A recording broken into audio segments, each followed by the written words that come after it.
I never would have thought that me making a little pancake mix would have that effect on someone. This is Marcel Salapa, the founder of Phoros Nutrition, a high-protein, low-carb pancake mix that he started when he was only 20 years old, that has since been featured on Pop Sugar, Cooking Panda, and Health Magazine.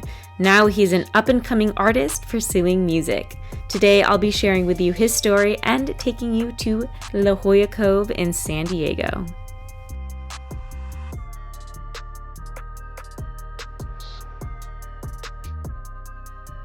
So he's actually my other apartment mate, and he's gonna be moving out pretty soon to go full force into music. He'll actually probably already be moved out by the time this video goes up, but I am super excited to share with you his story and a little bit about what he does. Welcome him to the Global Dream Team community. And also, if you are new here, this channel is where I document my journey of building a global community of passion seekers with the goal of sharing their story and providing helpful tips to inspire you to also go after your dreams and your passions. So if that is something that interests you, then make sure to like this video and subscribe to join the Global Dream Team community here. So without further ado, let's go and find Marcel. He is just a few doorsteps away from mine, and let's head out for the day. What up? Yo, what's up, Marcel? How you doing? I'm good. Where are we headed today? We're going to San Diego. You ready? Yo, I'm ready. All right, let's do it. Let's go. Dude, this one's your song called Early? Yeah, this is like a little demo of something. But it's, yeah, it's just an idea. I was in Puerto Rico, and the reason I was in Puerto Rico was because like the whole reggaeton is just blowing up as a genre right now. So I went to Puerto Rico to get more of that sound of that like reggaeton. So I was working on a song, and like I just came up with this little melody, and I was like, let me throw like a reggaeton beat on it. So that was the idea behind the song. It's just something a little different. I'm still kind of experimenting, trying to find my sound a little bit, but it's an idea, yeah. That's cool.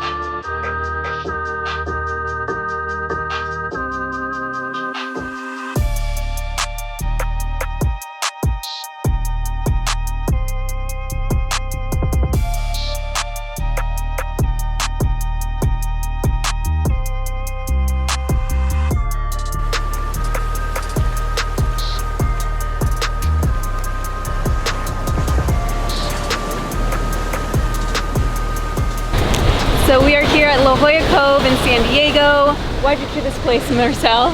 I just wanted to try something new. San Diego is such a beautiful place. You've got these amazing beaches and amazing waves and just beautiful scenery, and I thought it'd be a cool place to hang out for a day, you know, do something a little different. So right now we're sitting in this cave type thing, and I think we're gonna explore around a little this cove and then grab some food, because, you know, we gotta eat some food to keep ourselves nourished. True that, true that. Should we go hike up there? Yeah, let's go hike up.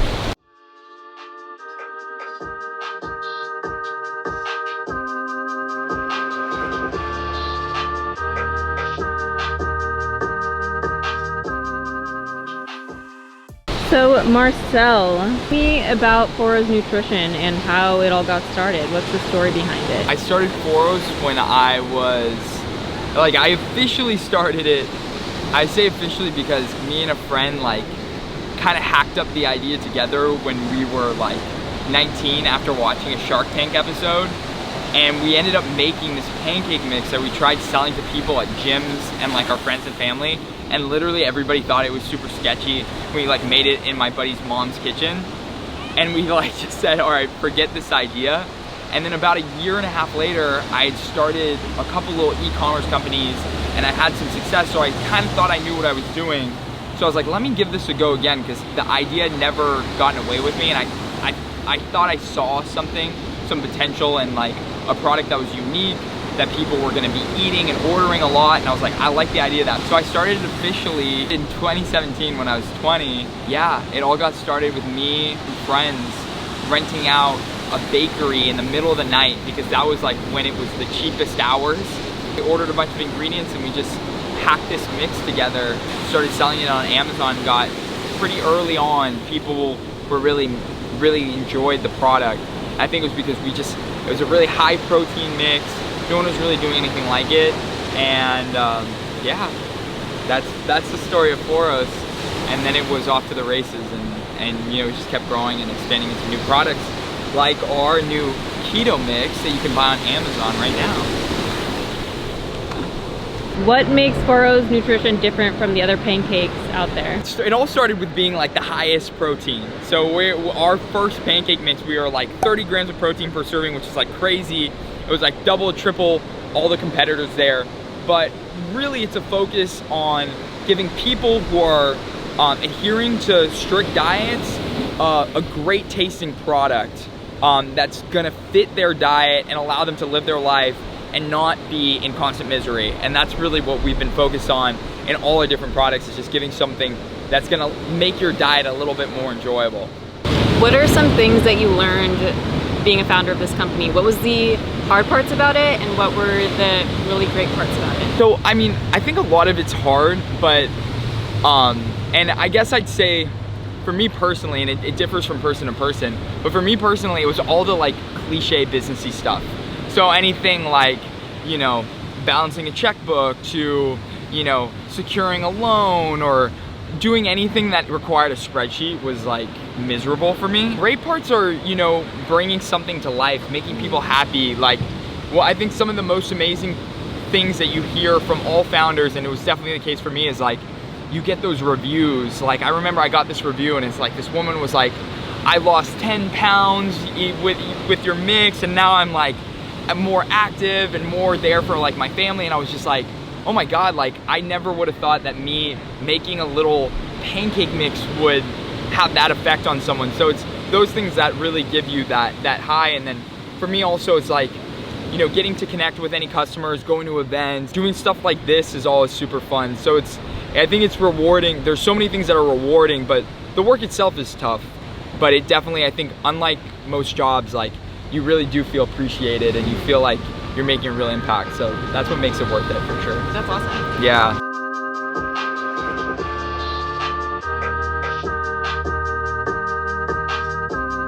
What are some tips that you have for people thinking about starting a business of their own, but haven't quite made that leap of faith?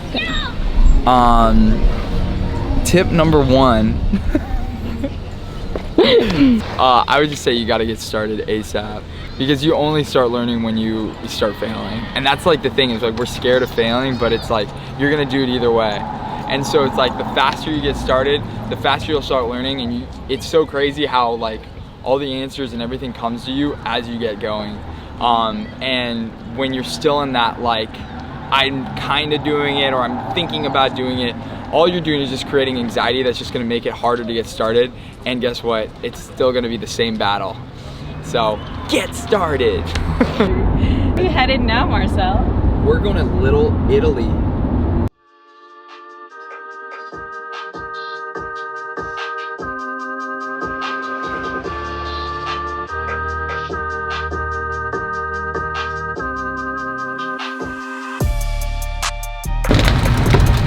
All right, Marcel, so you have hinted towards music throughout the day. What's going on with that? When did you start pursuing that? Tell me the story. Yeah. So I guess, music has been like the thing for me, like I think my entire life. Like when I was a little kid, I was playing piano before I learned how to talk, and like I was in a band when I was a little kid, and I was producing and like writing songs when I was in high school, but I just never had the courage to put stuff out there. And it was also that, you know, surrounded by a lot of amazing musicians, and I always felt kind of inadequate. But there was this vision that I always had, that I was like, okay, I'm gonna build my company, I'm gonna sell it, and then I'm gonna go all in on music. And then when I was turning 23, I realized that I had 5 years ahead of me. Like if I really wanted to, you know, get the right kind of exit, it was gonna take me building something really massive. And I didn't, you know, I knew so many entrepreneurs in the space, and I knew what their lives were like, and I was like, you know, I had so much respect for those people, but I could feel in my heart that it wasn't me. So I started making these interesting steps towards making music. At first I was like, I think I want to, you know, start making beats and being a producer. And then as soon as I started making music, I was like, I got to start singing. And that was like a really tough step for me, because I, you know, never was like really like traditionally like a singer. I played a lead guitar in a band, and I would sing, but it wasn't like, I always kind of thought that I'd allow someone else to do that. Right. So then I started like really writing songs and like writing them as me and like singing them about 5 months ago at the end of summer. And now I kind of have this artist project that I'm really working on and sharing with the world, and I'm really excited. I think there's a lot of like entrepreneurial things that are super applicable to music. Yeah. And it's interesting, even as I was, you know, in the height of my business, I would always, you know, draw comparison to, you know, the artists and the musicians that I followed to business, because I noticed all the parallels. Like, for example, you know, getting you know, a VC or an investor interested in you is so similar to an artist getting a label or a big management company interested in them. Right. And so I always would draw those kind of and I still remember one of the conversations I had with a close friend and someone that was helping me with Phoros. And I remember I was talking to him, and I was like, you know, I was like 22, and I was like, you know, I still think I'm gonna be like a big musician someday. And I remember he was like, yeah, okay. And I remember I was like, how am I gonna make that happen? I have no idea how. But it was always kind of this thought in my mind. So now I'm giving it a go, and we'll see what happens. That's super exciting. Thank you. How many songs have you been working on so far? What's your style right now? Like, what kind of artists inspire you? I asked you like three. That was like three questions in one. I can try my best. I have like one song that's like it's like ready to go, and that should be going up on Spotify soon. I am like still like nailing down on my name and everything like that. So it's like, I don't know why that's so hard. As far as like influences, it's kind of like alternative indie pop. Like, it's like a little bit like a subgenre of like this kind of bedroom pop, like Clairo and Rex Orange County. And it's fun because I think it brings a lot of that, like those like rock and like guitar roots that really like was what I started with. And there's room for, you know, an 808 or, you know, some like not trap drums, but, you know, it has more rhythmic, you know, hip hop influence, which is kind of more popular today, which is cool. So like marrying those, it has been a lot of fun. And the coolest thing is being able to, you know, share a lot of the experiences, good and bad, my thoughts, my feelings, and having an outlet for those, which, you know, for many years I think I just kind of kept for myself, or maybe in a journal every once in a while. So being able to just like talk openly about those experiences, that's I think also allowed me to become more open as a human. Does anything scare you about just going all in on music? Are you just super excited about it? Like low-key, pretty terrifying for me. It's weird how, like, you know, I think for a lot of people, like starting a business and jumping all into that is scary. But I think that the things that mean the most to you are the things that scare you the most, so it differs from person to person. And for me, music has been like, from the first time I got down and just was like, I'm gonna write a song, to the first time that I recorded my voice, to the first time I showed one person one of my songs, like all those moments were like seriously terrifying, and it continues to be scary. As far as like things that like really scare me about jumping all in, I think it's like everybody else, you know, fear of, you know, not being well received, being caught in the noise, I mean, or like being just like caught in a sea of all the other millions of people that are making music. And I think I'm just slowly coming to terms that like whatever it should be is what it will be. The hard work that I put in, I'll get out exactly what I was supposed to get out. If one person hears a song and it makes some kind of an impact on them, like I'll be so stoked. Because being in high school and going through some tough emotional time, I remember,